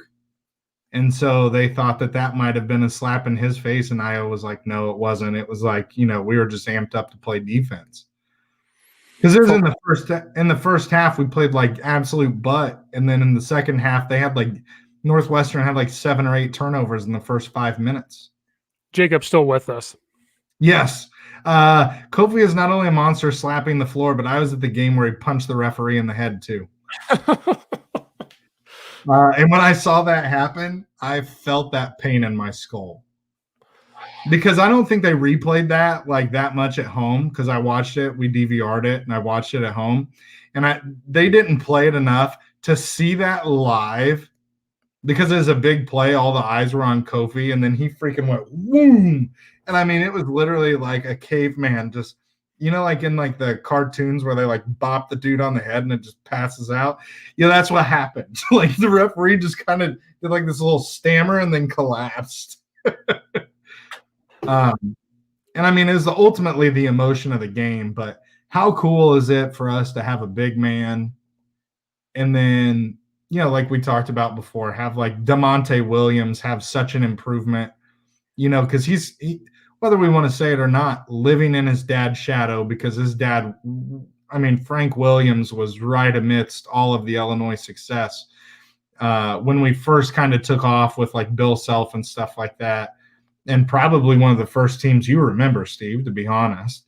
And so like that young 20s, that's who they remember, is like Frankie Williams and all those guys. And for him to like have more success now and not just be a defensive guy and an offensive liability. Trent Frazier still kind of does some crazy things sometimes. The one thing I was happy about was Curbelo kind of cooled his jets a little bit. What was the deal with everybody wanting him to start? And then everybody was all pissed off at him when he said, I want to come off the bench. Like, whatever happened to people understanding their role? Because he's getting starters minutes. Right. Well, because it's the generation of like we were all in high school and played sports. If you're not a starter, you're not important. Yeah. And they look at how good he plays and they're like, oh, he should be a starter. But do you realize the guy coming off the bench is almost more important than the starter? Yeah. Because when Ayo's not out there, Curbelo is. Mm-hmm. And like, how cool it is to like see your second team with an actual point guard? It makes your second team relevant. Like, I'm looking at the minutes. He played 20 minutes against Northwestern. Yeah. And the starters, 28 minutes, 33 minutes, 30 minutes. Williams only played 23 minutes. Yeah. And like, so he's playing starters minutes. Or close to. Close to. And honestly, Northwestern, he was in foul trouble and stuff. Pull up the game before that. If my computer will let me. Guarantee you it's higher because I don't think he came off the floor in the second half in that game. Who was the game before? Oh, Purdue. Yeah. Purdue box score. Sorry, we don't have 29 minutes. 29 minutes. He didn't come off the floor in the second half. So that's the thing. Underwood will roll with him if he's hot. But my whole thing, I love Andre Curbelo. Like, I absolutely do. The one thing I will say is he can kind of get carried away a little bit sometimes. And some of the plays he tries to make are super boom or super bust. And when you're in the first 4 or 5 minutes of the game, you're looking for consistency and you're looking for a nice incline. You're not looking for boom and then turnover, and now all of a sudden you're down 6 early and you're in a hole and the momentum's all off. He plays very well coming off the bench. Same with Georgie. Georgie at the beginning of the year was playing like he was his freshman year. Mm-hmm. And then, I personally thought, I was like, damn, Georgie's kind of got that fire again. Like, he's bringing it. Like, this is awesome to see. Georgie's better off the bench. We have a couple of spark plugs off the bench. We have a luxury. And look at all the teams in the past that have won championships. They have great starters, but off their bench, they don't miss a beat. Remember Jack Ingram with that 05-06 team? Jack Ingram was huge. Yes. Hit that 3 at Wisconsin and stuff. I mean, and we have energy guys. It isn't like it's like, oh, this is a good player coming off the bench. It's like, oh, this guy, when everything levels out, can come in and give us a big jaunt up. Well, that's Curbelo, even though he gets a little crazy, but the times where it's perfect, like against Northwestern, yeah, when everybody matches it. Like when he is on playing good defense, stealing the ball and whatever, everybody's like, oh, now we gotta go up to here. And he's only a freshman. Yeah. You remember that. He's only a freaking freshman. And I will tell you, he makes people better because he's a pass first and like, he gets people involved. And what's great about him is normally as a freshman, when you get crazy, it's hard to come back. Yeah. And when he just goes talks to Underwood for a minute, it comes back. Yep. Which is staying here for a couple of years. I can't wait to see what he does here next year and the year after. Like, good Lord. Yeah. Well, just imagine when he actually develops like a 3-point shot, because that is probably one thing for him is he can make 3-pointers and he has, but it's not like when he shoots it, I'm like, oh, okay, this has a good shot of going in. But he is our one guy who is fearless going to the paint. Mm-hmm. Io does it, but it's nice to have another guy. Right. They play today, actually. What time? 7. Oh, perfect. After the Bears game, I'll just watch that. Yeah, So I'll end the day on a high note. Yeah, they play Maryland. Ooh, okay. Yeah, at Maryland? No, at home. Ooh, okay. I enjoy this team, and it's fun to watch. We got a tough schedule. The Big Ten's fun to watch. The Big Ten's fun to watch. To be honest, we're sitting in like basketball. As the SEC sits for football, we're sitting for basketball. And I love how everybody acknowledges. Like, you listen to announcers, like, no, the Big Ten is bad. Like, remember how there used to be the argument in the ACC Big Ten Challenge, and then they'd be like, well, whoever wins this will be the number 1 conference in basketball. It wasn't even a discussion here the last 2 years. It's Big Ten. And that's what they were saying before COVID. Look at all the Big Ten schools that are going to make the tournament last year. Look at all that's going to make it now again. They had 11 in a conference that only identifies as 10. Yeah, they're all going to make the tournament pretty much. Pretty much going to make the tournament. And if you're a team, you don't want to play one of those schools. No. Because they've played, I would say Illinois and Iowa are legit probably top 5. And then Wisconsin's definitely top 10. And then Rutgers is probably top 15. If Harper's healthy, top 15. Mm-hmm. And that guy's flopping is going well for him that game. God, I hate that number 4 with that freaking headband. Oh, yeah. He is to me like LeBron is to you. And Michigan is good. Yeah. And yeah. Here's the record. Michigan's 10-0. Illinois is 9-3. Iowa's 10-2. Wisconsin's 10-2. Minnesota's 10-3. Yeah, we trounced Minnesota, and then they go out and beat like Michigan State and Iowa. Ohio State's 9-3. Purdue is 8-5. You haven't even said Michigan State yet. No, this isn't. I don't know. It's the Big Ten standings. Right.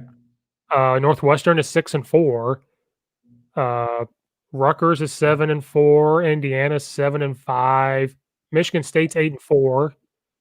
Yeah. Maryland is 6-6. Penn State is 3-4, and Nebraska's 4-7. So we have two teams that are below 500. Right. I'd say that's an okay conference. I would say like maybe 3 or 4 don't make it to the tournament out of that, and that's just being like, I don't know. Think of the strength of schedule, though. Right. So maybe 2. Maybe those bottom 2 don't make it. Yeah. Because the strength of schedule, as long as you're like, I don't know how many games they're playing, but like an 18-14-ish record with the strength of schedule, they're going to be bumped up. Well, like Illinois has a lot of games left. Like they played Maryland today, Nebraska, Ohio State, Penn State, Michigan State, Iowa. Yeah. Indiana, Wisconsin. Oh, like Michigan is 10th in the nation. Iowa's like, I don't know what, top 3. Wait a minute. Okay, Michigan State's 23. Iowa's number 5. Wisconsin is 8. Michigan is 10. Minnesota is 16. So like, and Indiana's not bad. They're not bad. They're getting better. Yeah. Coach of theirs. I don't know later on if I'd want to play them. I think when they figure it out, they'll be all right. No, it's hard for me to say, but this is Indiana, but it's being truthful. So yeah, Big Ten is basketball dominance. And it's fun to watch. It's fun to watch. And if Illinois can play that way all the time, which I think they might, maybe that's a turning point, because that not every team can go out and score 53-13 or whatever it was. And only allow 2 second-half field goals. Yeah. The rest was free throws. Because where was it? Yeah, 53-13 in the second half. That was probably the best half I had ever seen. The only time that I can remember watching something like that was when I watched the last 4. Well, obviously I watched the whole game, but the last 4 minutes of the Arizona-Illinois. Against Luke Walton. No. No, that was come on, McLaughlin, pop it up. I can see his face. He's got like the afro, and he was exhausted. Oh, what was that team? Was it was Channing Fryer on that team? Oh God, I don't know. That was the big man. Jacob, you're not doing it fast enough. No, there's a delay because my buddy said that there was a delay. Well, yeah, it's got to filter it to us to filter it out. Where is it at? What was that, 2005?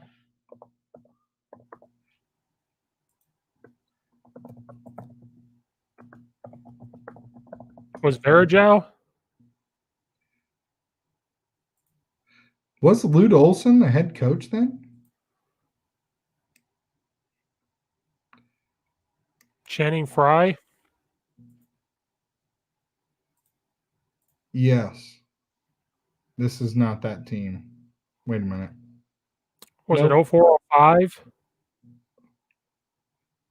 No, it was the year we went to the freaking Final Four. Or was that was 05-06, wasn't it? I thought it was 04-05. Was it? Oh, yeah. Yeah, Lute Holtzen was the coach. Channing Frye was on there. Yep. Salim Stoudemire. That was the guy. Stoudemire was the one who was the stud. And he was gassed. Oh yeah, Jacob said Shannon Fry. Yeah.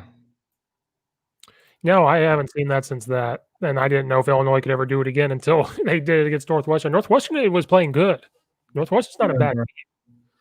I'll be honest, the one game that does have me worried is Iowa, and I think and here is the reason why. I think we'll defend the perimeter fine, but I think Luka Garza will have a hell of a game because Luka Garza has a hard time with mobile big men, and Kofi lets him play within his realm. Mm-hmm. And Kofi does not defend well on the perimeter, and Luka can hit the three. That is my thing. I don't think we'll have a problem with everybody else shooting because I think our perimeter defense is really good. What our problem is going to be when they bring up Garza for a pick and pop, and we don't defend that very well. Right. And we don't play very well against their 3-2 zone either. So that'll be two things that I think going forward that we got to look at. I think it won't be so much the threes that will be raining from Iowa. I think it will be we don't have a guy who like Nance is a hell of a perimeter defender, and he's very athletic for a big guy, whereas Kofi's your Shaquille O'Neal. Mm-hmm. And he's going to stay in the paint and say, you're not allowed in here. Yeah. Deflect shots. And I ain't going out there by the 3-point line. That's not where I go. So it'll be interesting to see how we address that. All right, we're going to cut it short because I didn't realize it's been an hour and 40 minutes. Yeah, we've done good, Steve. Well, I just put Chicago Bears playoff. I feel dirty. Because we're supposed to like it, but we don't. Yeah, well, I feel dirty for two reasons. One, we're as fans, we're like, yeah, we're in the playoffs. But then it's like we're not supposed to be here. Yeah, we backdoored it in. Literally, like you want definition of backdoor? 2020 Chicago Bears are your definition of. We're like the 7-9 Arizona Cardinals making it like back in the day, or like the Washington football team this year. Yeah, I told someone that it was the coach yesterday. He goes, "Well, at least you won 8 games and not the Cardinal or the Washington team that won 6." And I said that's true, but like it wasn't that long ago where we lost 6 or 7 in a row, and we were like, "Nope." And that's the other thing. How long ago did we say we're just done and we need Nagy to go? And now here we are. Yep. And so do we trust Ryan Pace to take another shot on a quarterback? And is there even going to be a quarterback available where we're picking? Probably not. But Deshaun Watson wants to leave. Here's a hot take for you. Put Deshaun Watson in Trubisky's situation, same damn thing. Because of who's calling plays. Yep. But it's funny how when the Bears... Oh, look at the weapons. But isn't it funny how at the beginning of the year you and I said, use those tight ends, do rollouts, do power reads, do zone stuff, and we'll be okay? Isn't it funny how when they did that... We were okay. Until the we were actually not okay. We were better than average. We were scoring like 30, 40 points a game. And Trubisky was throwing. I did it on FanDuel. I won money off him. I said he was going to throw for over 250 yards, and he throws for over 250 yards. Yeah. You want to know what it was? Well, and then how many times do we? Here's my problem is they do rhythm throws to get Trubisky in rhythm. I'm cool with that. As a coach, I understand that. Okay. But then they forget that you got to go north and south to score touchdowns. It's the NFL. Well, and that's the other thing. What have all the announcers said? Oh, if they got Montgomery going in the run game, guess what happens when they did that for him? It opened up Trubisky to do things. Yeah. Yeah. Oh, you have to do that. I think Nagy wants everything to be this updated RPO. Chicago football is predicated off the run. Look at how good our team was with a good defense and Thomas Jones at running back. We had Kyle Orton and went 13-3. And Rex Grossman to the Super Bowl. Yeah. predicated off of a run game. You want to know when we lost games with that Super Bowl team? It was when Rex Grossman had to throw the ball 30-plus times. We lost that game because of the quarterback on the other side, and because Rex Grossman we had to put it on his back. No. We had to give Cedric Benson the ball. Yeah, that too. Remember Cedric Benson fumbled it? We took the hands out of Thomas, or we took the ball out of the hands of Thomas Jones. And then Thomas Jones goes. We let Thomas Jones go. Cedric Benson turns into basically, I don't even know what, but a turd. And Thomas Jones goes to the New York Jets and rushes for 1,400 yards. We're notorious for giving up good players, and then they rub in our faces. Yes. Like Alshon Jeffrey went to the Eagles right away and was massive. Won a Super Bowl. Forte. Allen Robinson will do that this year. Who's not playing today? There's somebody not playing today. They have a few guys out. We do? I think Mooney is not playing. Are they for sure out? Because they were questionable. Someone yesterday I thought I saw where it was out. Oh, well, then that's good. Maybe they'll get the ball more to Alshon Jeffrey. Or not Alshon Jeffrey, my God. Allen Robinson. That's Trubisky's number one target. Allen Robinson? Mm-hmm. Yeah. And Nagy loves Mooney. That's why he gets so many plays called for him. But yeah, isn't it amazing? So Mooney is out. Buster Screen is out. Roquan is out. Not getting any better. Okay, so Cordero Patterson was full practice on Friday. So he should be okay. Jalen Johnson is questionable. Which can I just go ahead and throw this out there? Can we get rid of Kyle Fuller? There is not one corner that talks more shit than Kyle Fuller and doesn't do anything. Yeah, what a waste. He could be the best corner in the league if he quit running his mouth and focused on his job. How many times do we watch a dude catch a ball in front of Kyle Fuller and then he half-assed tackles / shoves him out of bounds? Or how many times does he come in for a hit and just absolutely eats fucking dirt and the dude goes around him? Mm-hmm. And then he points out it wasn't his fault when that happens. He's pointing around. It's well, wait a minute, that was on you.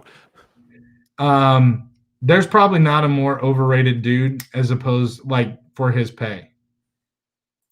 Because he's getting paid a lot. Because we didn't want him to go to Green Bay. But I'm going to be honest, that first year that we had him, I was like, okay, justified. Now, he could be some cap space. Right now, Baltimore is up on Tennessee 20-3. Or 13. 20-13, sorry. Okay. 4:19 left in the game. Wow. All right. And the Bears are up here pretty quick. Yeah, we got an hour. Yeah. So, yeah. So Bears, I personally, they're plus 10.5, I think. I think that we'll cover that. I think that it depends on if we can get to Drew Brees. I think we'll do well enough against the run game. So on ESPN it says the Bears matchup predictor 21.2% chance of winning. Yes. Hold on here. I'll look up. I got a place that does it's basically betting advice. We'll see what the projected score is. Well, now ESPN is saying Bears plus 9. And then the over-under is 48. Yeah. 48.5 on here is the over-under. Projected score. Wait a minute. I have an account. Why is it locking the score on me? What the heck's going on here, Steve? Censorship. Bastards. Projected score is 31-21 New Orleans. I think New Orleans will score 24 points. And so does the Chicago offense do something or not? because we've seen the offense look amazing and we've seen it look absolute like shit. Yeah. So it all depends on which Drew Brees offense shows up, and it depends on the Bears offense. I think we have to take shots. If we don't take if we do the side-to-side game, we'll lose by 10 points. But if we actually push the ball down the field, because we forgot, Anthony Miller is not a bad, deep ball guy. We just never really try and get him the ball. And everybody wants to call him a shit receiver. But at the same time, how many throws has he had to him? Right. You know what I mean? Because he caught a big one against Philly. I was at that game. This is the first time we threw the ball deep. But judging by Matt Nagy's track record, he does not push the ball down the field in big games. He goes a lot side to side. They need to do what Sean Payton does. He says take 2 shots a quarter or whatever it was. Yeah. Was it a quarter or a half? I think it's 2 quarter. shots a quarter, 8 shots. Yeah, you got to take 8 shots a game. And it's built in. We've got to take a shot. And it's like New Orleans, whenever they hit the big one, it's like, fuck, that was a backbreaker. Mm-hmm. He does well timing that up. Dude, we've got to get the run game going against our defense. If we can get the run game going, get Trubisky, we need to do those split zone release things, get Trubisky outside real quick. Get Kmet out in the flat. Use Jimmy Graham in the red zone. Yeah. Yes. What? You could tell Matt Nagy wasn't calling our offense because Jimmy Graham wasn't in there when we got to the red zone. That's the same problem that we had when we were on our 6-game losing streak. And then all of a sudden, Jimmy Graham shows up and has 3 touchdowns in game. And we wonder where was this all year? Well, it's the play calling. You can't catch if you're not out on the field. That's why he's here. It's not to break a 50-yard catch and run. It's, hey, when we get inside the 20 and 15, go post up. Yeah, we're going to run trips over here. We're going to put you over there. You're probably going to draw a corner, or anybody for that matter, and you're better than them, so go get the ball. We did that in the beginning of the season. We were 6-1. We did that. We ISO'd Jimmy Graham, and now we don't. Why? It worked. Boggles my mind, Steve. Boggles my mind. They went back to it before the Packers, I think. And then they totally forgot about it again. Yeah, it's that's what worries me. Big games, they forget. Big games, Matt Nagy plays a lot sideline to sideline. He tries not to lose the game with his offensive play calling. But Chuck Pagano, though I love the guy, is probably one of the worst defensive coordinators I've ever seen because of the talent he has. Could you imagine if we had lackluster talent on defense, how bad we'd be? We need what's-his-face back? Fangio. I was going to say his name wrong. If he was the D coordinator with this team, we just don't blitz enough.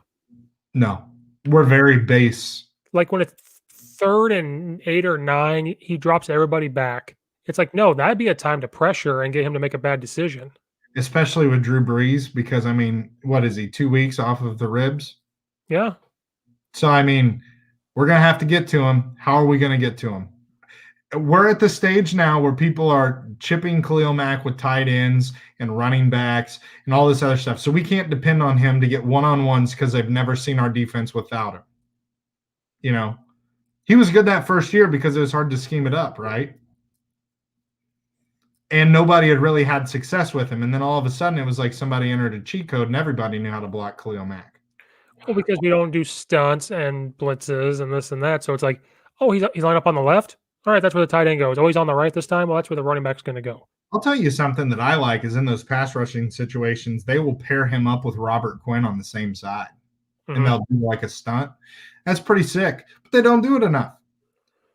And then they allow these quarterbacks that are good freaking quarterbacks to sit in the pocket for 3 or 4 seconds. That's all they need. Because wouldn't you think if you're on Khalil Mack's side, he's going to get the double team and you could do a stunt blitz off of it because they're going to focus on him? Yeah. And we get somebody off the edge? Yeah. I'm the offensive guy. I don't know, but I would think. It's very aggravating to see how base we are with our because Trevathan is a downhill guy. Roquan is a downhill guy. Like, they're not pass coverage guys. They're not pass coverage guys. Even Eddie Jackson, I think, is a downhill guy. Like, he was good at center field, and I think he just forgot how to play center field. So, yeah. So, do we think the Bears have a chance to win here in an hour?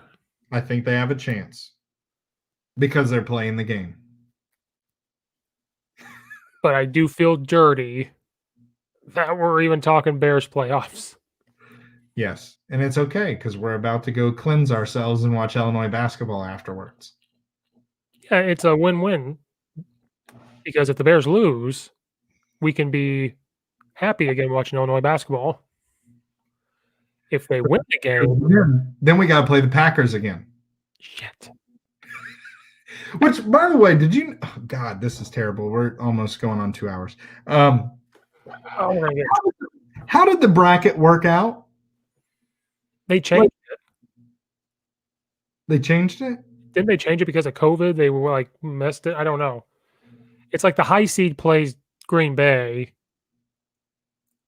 No. The highest seed plays. New Orleans is the 2 seed, and they'll play Green Bay if they win. No, so the Rams would play. It's going to be the Rams or Bears play the Packers. Then the higher seed plays. Okay, because they had a bracket set up, and I was like, "Are we doing a bracket this year?" Because I thought it was the thing that you were just saying. Yeah, because last night they confused me because they had the Rams logo and the Bears logo above the Packers.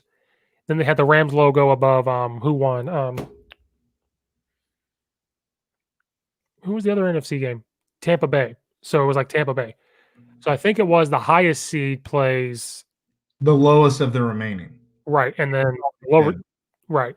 Gotcha. So yeah, if we win, we have to play the Packers. No, I saw a bracket. It made no damn sense to me because it was like Green Bay was on top, and then Chicago, New Orleans, which was like the 2 and the 7, and then down here it was, and I was like, this is making no sense. Why the hell would you have the 1 and the 2 play right off the bat? Right. Yeah. They when they do a bracket format. Yeah. Yeah. We have to play Aaron Rodgers again. Go us. We got a good shot this time. I got a good feeling. Hey, mad respect for Rodgers giving $500,000 to that Barstool fund. Just, I think Aaron Rodgers is starting to loosen up a little bit. Well, because he went on the Pat McAfee show every Tuesday. Yeah. I think that's what did a hell of a job. Oh, like, I've always respected him because he was really good. I hate playing him. But then the more he's opened up in his age and on that show every Tuesday and then talking to the Barstool guy, like, I'm like, okay. He's kind of grown on me a little bit. It's like, hey, I hate you, but I like you. Like, it's.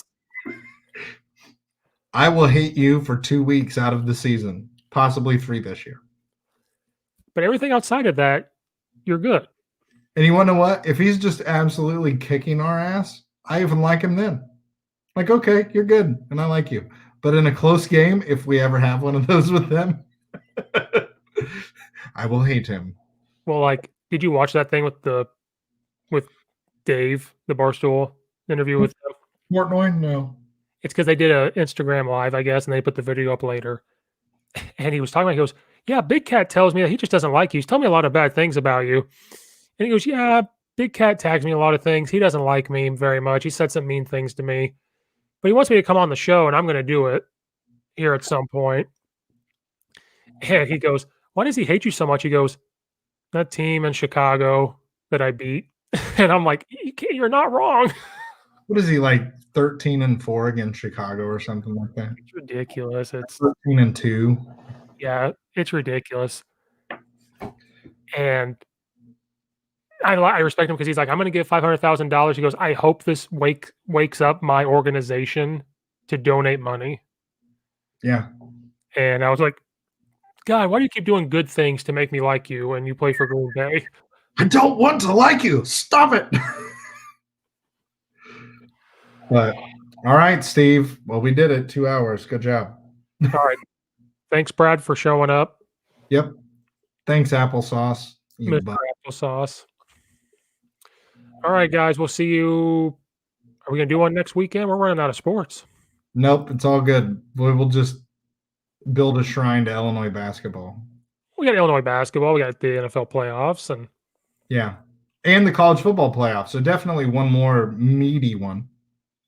oh, yeah. I think we have a football meeting tomorrow, too. So I'm going to have to tell the head coach, like, it's Zoom. So I'm going to have my tablet right here, but I'll be. You're gonna have the TV right over your tablet right behind the computer, so it looks like you're like looking at the camera, but you're like, I may have to text him, like, did you realize what January 11th was on your calendar? Do you know what you just did?